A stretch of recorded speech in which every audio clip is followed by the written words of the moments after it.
Assalamualaikum teman-teman. Saya akan membahas Modul 1, Prinsip Pengajaran dan Asesmen Umum.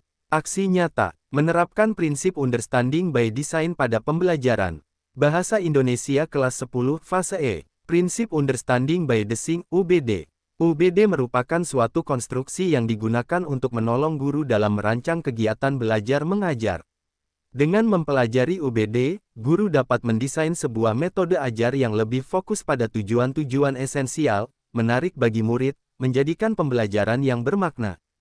Prinsip UBD. Pada dasarnya prinsip UBD bisa diistilahkan dengan kata backward yang berarti mundur.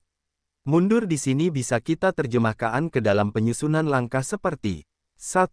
Menentukan tujuan pembelajaran. 2. Merancang asesmen. 3. Merancang kegiatan pembelajaran. Rancangan kegiatan pembelajaran berbasis UBD pada kelas 10 mata pelajaran Bahasa Indonesia. Kegiatan pembelajaran yang dirancang melibatkan perencanaan yang cermat untuk menciptakan pengalaman pembelajaran yang efektif dan bermakna. Langkah merancang kegiatan pembelajaran dengan prinsip UBD. Menentukan tujuan pembelajaran mapel Bahasa Indonesia kelas 10 dan ATP tentang teks anekdot.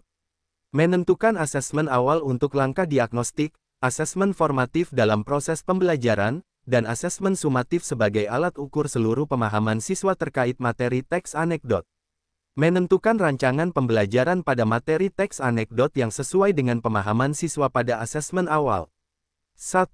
Menentukan tujuan pembelajaran. Dalam merumuskan TP ada 3 tahapan yang perlu dilakukan, yaitu mengidentifikasi kata kunci pada capaian pembelajaran yang berkaitan dengan kompetensi dan lingkup materi. Mengelompokkan hasil identifikasi. Merumuskan tujuan pembelajaran. Menyusun tujuan pembelajaran. Tujuan pembelajaran disusun berdasarkan capaian pembelajaran CP. Capaian pembelajaran merupakan kompetensi pembelajaran yang harus dicapai peserta didik pada setiap fase perkembangan. Capaian pembelajaran mencakup sekumpulan kompetensi dan lingkup materi, yang disusun secara komprehensif dalam bentuk narasi. Terdapat 4 unsur pokok dalam menyusun tujuan pembelajaran. 1. Audiens, peserta didik yang akan mengikuti pembelajaran. 2. Behavior, perilaku yang diberikan oleh guru pada peserta didik untuk mencapai tujuan. 3. Condition, kondisi peserta didik terkait dengan tujuan yang ingin dicapai. 4. Degree, tingkat keberhasilan siswa dalam mencapai tujuan. Merancang asesmen. Untuk mengetahui ketercapaian pembelajaran dengan cara melakukan asesmen. Asesmen sendiri merupakan sebuah teknik pengumpulan dan pengolahan data informasi untuk mengetahui kebutuhan belajar siswa, pencapaian dan pengembangan prestasi belajar murid. Terdapat 3 jenis asesmen berdasarkan prinsip UBD, diantaranya. Asesmen awal diagnostik adalah asesmen yang dilakukan oleh guru pada awal semester atau tahun ajaran baru pembelajaran. Asesmen formatif adalah asesmen yang dilakukan untuk mengukur pemahaman siswa tentang materi dan dilakukan pada saat proses pembelajaran berlangsung. Asesmen sumatif adalah merupakan asesmen yang dilakukan untuk seluruh lingkup pembelajaran, biasanya dilakukan pada saat pembelajaran berakhir, atau pada akhir semester. Contoh asesmen awal, untuk mengetahui penguasaan atas tujuan pembelajaran yang telah ditetapkan, siswa mengikuti asesmen awal dengan cara merespons pertanyaan atau pernyataan dari sebuah teks yang disajikan. Cermatilah komik berikut. Untuk mengetahui penguasaan atas tujuan pembelajaran yang telah ditetapkan, siswa mengikuti asesmen awal dengan cara merespons pertanyaan atau pernyataan dari sebuah teks yang disajikan. Setelah mengamati teks anekdot tersebut, responslah pertanyaan berikut. Contoh asesmen sumatif. Setelah kalian mengamati fenomena yang menyangkut orang banyak atau perilaku seorang tokoh publik. Kali ini tugas kalian adalah mempresentasikan hasil pengamatan tersebut. Presentasinya kalian kemas dalam berbagai bentuk teks anekdot dan komik potongan komik strip. Dalam membuat komik kalian boleh memilih menggambar langsung atau aplikasi gambar yang kalian senangi kuasai. Merancang kegiatan pembelajaran. Kegiatan pembelajaran tidak hanya memberikan informasi, tetapi juga harus menstimulasi pemikiran kritis, refleksi, dan aplikasi konsep dalam konteks yang relevan. Berfokus pada siswa, seluruh proses pembelajaran diprioritaskan kepada siswa secara mandiri ataupun kelompok sehingga mulai dari memahami, mengidentifikasi, menelaah, mengimplementasikan dilakukan sepenuhnya oleh siswa. Pembelajaran secara kolaboratif. Membuat pembelajaran yang tidak berfokus pada salah satu alternatif saja, dengan berbagai macam pengembangan dalam memudahkan pemahaman siswa terkait materi. Bagaimana UBD membantu guru? Mengintegrasikan prinsip-prinsip Understanding by Design (UBD) dalam perencanaan pembelajaran di kelas merupakan hal yang sangat penting. Pendekatan UBD memungkinkan untuk merancang pembelajaran yang lebih terstruktur dan berfokus pada pemahaman mendalam serta penerapan pengetahuan dalam konteks nyata.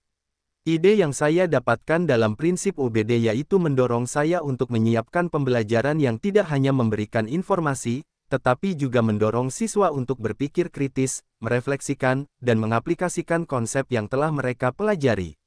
Perencanaan pembelajaran berbasis UBD sangat perlu dikembangkan di sekolah saya agar pembelajaran dapat berpusat pada kebutuhan belajar siswa, memberikan pengalaman belajar yang bermakna, dan mendorong keterlibatan aktif siswa dalam proses belajar. Untuk itu, pembelajaran berbasis proyek, penggunaan rubrik penilaian yang jelas, dan asesmen formatif serta sumatif adalah elemen-elemen yang akan saya integrasikan dalam rancangan pembelajaran lainnya yang sesuai dengan kebutuhan siswa. Contoh, rancangan pembelajaran dengan prinsip UBD. Contoh, rancangan pembelajaran dengan prinsip UBD. Mata pelajaran, Bahasa Indonesia. Kelas fase X fase E. Media, video, LKPD, buku siswa, laptop, telepon pintar, dan alat. Menggambar. 1. Tujuan pembelajaran. Pemahaman yang diharapkan. Setiap peserta didik mampu mengevaluasi isi teks, makna tersurat dan tersirat, struktur teks anekdot, serta membuat simpulan. Peserta didik mampu menuliskan gagasannya dalam bentuk teks anekdot. Peserta didik mampu mengalihwahanakan teks anekdot dalam bentuk komik potongan komik strip secara menarik dan efektif. Pertanyaan esensial, pernahkah kalian mengkritik menyindir seseorang? Menggunakan kata-kata kalimat seperti apa ketika kalian mengkritik menyindir seseorang? Bagaimana respon orang yang kalian kritik, sindir? Dalam bentuk apa biasanya kalian saat menyindir, mengkritik seseorang? 2. Asesmen pembelajaran. Asesmen awal. Peserta didik menyebutkan tokoh, tujuan isi teks, makna tersurat dan tersirat, struktur teks anekdot, serta membuat simpulan.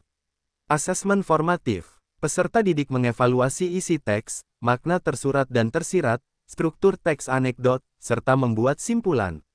Asesmen sumatif. Peserta didik menulis teks anekdot berdasarkan kejadian yang menyangkut orang banyak atau perilaku seorang tokoh publik dalam buku catatan mereka.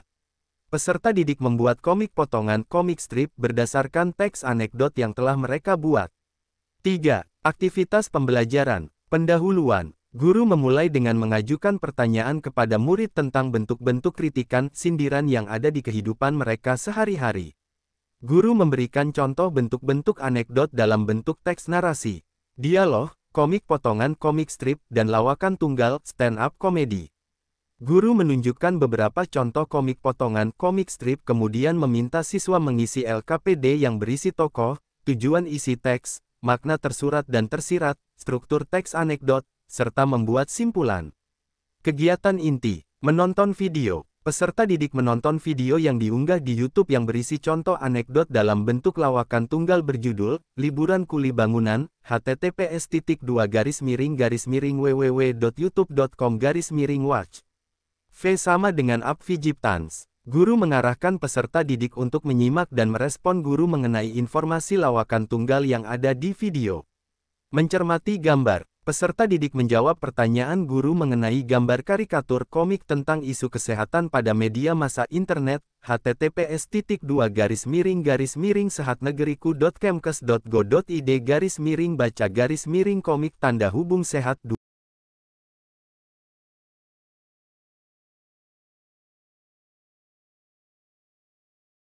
B. Membaca teks. Peserta didik membaca teks anekdot yang telah disiapkan oleh guru, misalnya teks, Perundungan Tanda Sayang, buku cerdas-cergas berbahasa dan bersastra Indonesia untuk SMA SMK kelas 10, Helm. 30-31. Diskusi dan praktik. Setelah membaca teks anekdot, guru mengadakan diskusi kelas tentang informasi berupa isi teks, makna tersurat dan tersirat, struktur teks anekdot, serta membuat simpulan. Guru meminta beberapa siswa untuk menyampaikan informasi yang ada di dalam teks anekdot di depan kelas. Guru memberikan beberapa contoh teks humor kepada siswa dan meminta mereka untuk menyebutkan teks tersebut termasuk anekdot atau bukan di depan kelas. Latihan menulis. Peserta didik menulis teks anekdot berdasarkan hasil pengamatan yang menyangkut orang banyak atau perilaku seorang tokoh publik sesuai dengan struktur teks anekdot di buku catatan mereka. Guru memberikan bimbingan dan koreksi jika diperlukan. Aktivitas kreatif. Peserta didik menggambar komik potongan komik strip berdasarkan teks anekdot yang telah mereka tulis. Peserta didik mempresentasikan hasil komik potongan komik strip dan menyampaikan pesan dalam gambar tersebut dalam kalimat sederhana. Penutup, guru mengadakan sesi tanya-jawab untuk memastikan pemahaman siswa. Guru melakukan refleksi kepada siswa. Guru memberikan pujian dan umpan balik positif atas usaha siswa. Guru mengingatkan siswa untuk menonton kembali video di YouTube atau media sosial, serta bacaan teks anekdot lainnya sebagai bahan tambahan pengetahuan mereka. Terima kasih.